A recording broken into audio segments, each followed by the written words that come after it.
स्थापना करने जा रहे हैं। ये कोई छोटा कार्यक्रम नहीं है, ना छोटा काम है। आप एक ऐसी चिंगारी, ऐसा विद्रोह जो दुनिया में कहीं नहीं हुआ, ऐसे भगवान बिरसा मुंडा को आप स्थापना कर रहे हैं। और ये कार्यक्रम कोई भाषणबाजी का भी नहीं है। हमारी अभी बात कर रही थी विधायक जी से, ये जो पीढ़ी आ रही है, जो हमारी बहनें हैं, मातृशक्ति हैं, युवा हैं, हम इनके माध्यम से जो इन्होंने किया है, क्या आज वो हमारे बच्चे कर पा रहे हैं, या हम उस लाइन में ले जा पा रहे हैं, या हम कैसे उस लड़ाई को आगे बढ़ाएंगे, जल जंगल जमीन की लड़ाई को आगे बढ़ाएंगे, कैसे हम वो करेंगे, वो सारी चीजें आज हमें यहां समझना है।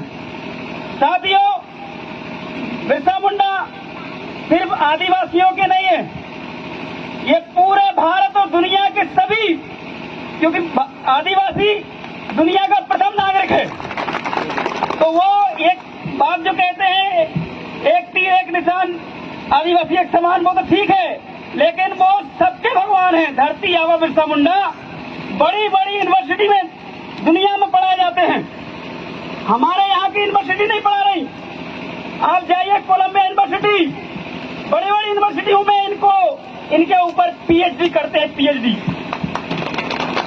सोचिए, मतलब एक एक चीज 5-5 साल तक बिरसा मुंडा जी के बारे में लोग पढ़ते हैं, अध्ययन करते हैं कि एक 25 साल की उम्र में इतना क्रांतिकारी, इतना बड़ा मुंडा विद्रोह कैसे शुरू कर दिया। तो बिरसा मुंडा जी का जो था काम, वो सत्यवादी था। मतलब जो विद्रोह उन्होंने शुरू किया, उसमें उन्होंने कभी भी षड्यंत्र नहीं किया अपने लोगों के साथ। मतलब जान चली जाए लेकिन जल जंगल की लड़ाई लड़ते रहेंगे। तो उनकी दुगनी तिगनी उम्र वाले लोग भी उनके साथ खड़े हो गए कि बिरसा जो कहेंगे वो हम काम करेंगे। और आज पूरी दुनिया में इसलिए बिरसा जी को जानते हैं। साथियों, लेकिन आप आज देख रहे होंगे, जो जल जंगल जमीन की बात है, आज अगर जंगल काटे जा रहे हैं तो आदिवासी नहीं काट रहे हैं। आपको पता है कौन काट रहा है? ठेकेदार बड़े बड़े, जो सरकारें यहाँ की रही है अभी, वही कटवा रहा है कि नहीं कटवा रहा, बताइए। और यहाँ की नदियों में, यहाँ की पहाड़ों से रिस रिस के जो रेत बनती है, उस रेत को कौन ढो रहा है, बताइए आप। यहाँ की सरकारें कर रही कि नहीं कर रही? तो हम ऐसे क्रांतिकारी को जब यहाँ स्थापित करते हैं तो हमें ये लड़ाई लड़नी है कि आपकी रेत को कौन शहरों में ले जा रहा था। जबकि वो बाकी है, वो लकड़ी आपके, वो जल जंगल जमीन आपका है, लेकिन सारा का सारा बोले आदिवासी ठेकेदार है नहीं। आप नहीं चले आइए, कोई ठेकेदारी में लेगा आदिवासी, वो सारे के सारे वही लोग हैं जो पूरे देश को खोखला करने में लगे हुए। साथियों, ये सरकार जब से है, दे होंगे कितने दिनों में पहाड़ थे, ऊंची पहाड़ियां, उनके ऊपर खूब पेड़ हुआ करते हैं, आज वहां कहीं लकड़ी देख रही है। इसलिए हमें लड़ाई लड़ना पड़ेगी। अभी आप देखोगा कि टेम्परेचर बढ़ा है, बात पहुंच गया। साथियों, अगर जंगल आदिवासियों के हक में होता तो 35 से ज्यादा टेम्परेचर, और आज के 70-80 साल पहले टेम्परेचर कभी नहीं बढ़ा, क्योंकि अब आदिवासियों के हाथ से जंगल बढ़ा लिए हैं और मनुवादी उसका दोहन कर रहे हैं, सारी लकड़ी काट के। अभी आदिवासियों के घर में जाइए, वहां पर यही जहाँ जंगल है, यहाँ उनके घर में सागौन की लकड़ी नहीं मिलेगी। उनके घरों में जो दरवाजे बनते हैं, चौखा बनती है, सागौन की नहीं मिलेगी। लेकिन शहर में चले जाइए आप, हर व्यक्ति के घर में सागौन के दरवाजे मिलेंगे और उनकी चौखा मिलेगी। तो ये लोग लूट रहे हैं आपकी लकड़ी, भाई है कि नहीं है? हर घर बड़े बड़े आप बिल्डिंग देख लिए, तो रह भी नहीं रहा है, तब भी उसे चिड़िया भी उछालो सागौन की लकड़ी से, महंगी महंगी लकड़ियों से बने।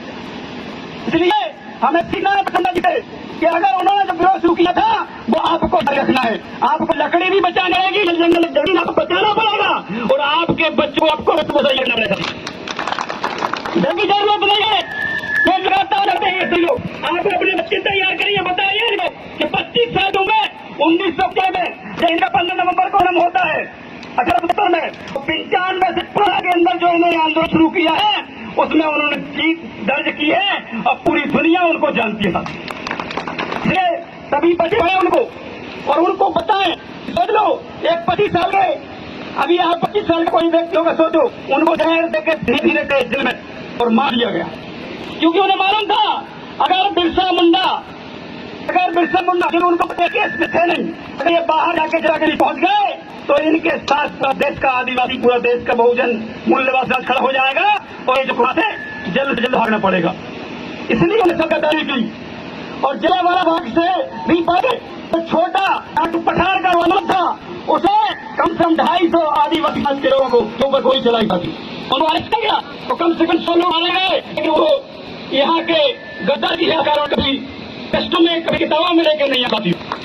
हमारे साथ ये करते हैं लोग लिखते हैं इतिहास, इतिहास वो जो देखते हैं, देखिए पता चलता है उसको ही लिखते हैं। आदिवासी समाज का लिखा नहीं और लिखते हैं। हम लोग लड़ रहे हैं कि जाति जनगणति है, जैसी SC और ST की होती है वैसे ही OBC समाज की भी होती है, लेकिन सरकार लगातार झूठ बोलती है। बीजेपी की सरकार भी कहती थी कि हम कराएंगे, लेकिन नहीं करा।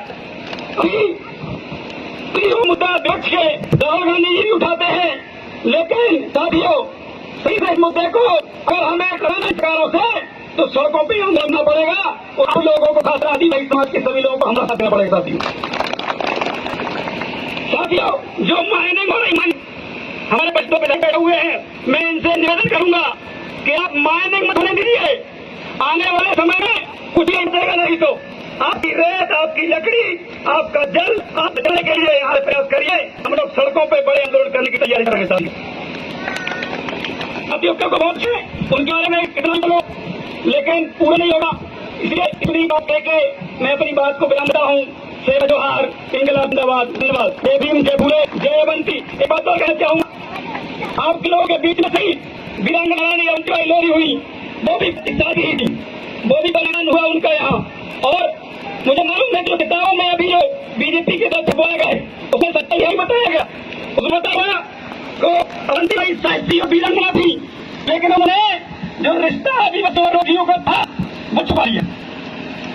अगर वीरांगना अवंतीबाई है जो थी रानी, तो उनको बनाने वाला आदिवासी समाज था।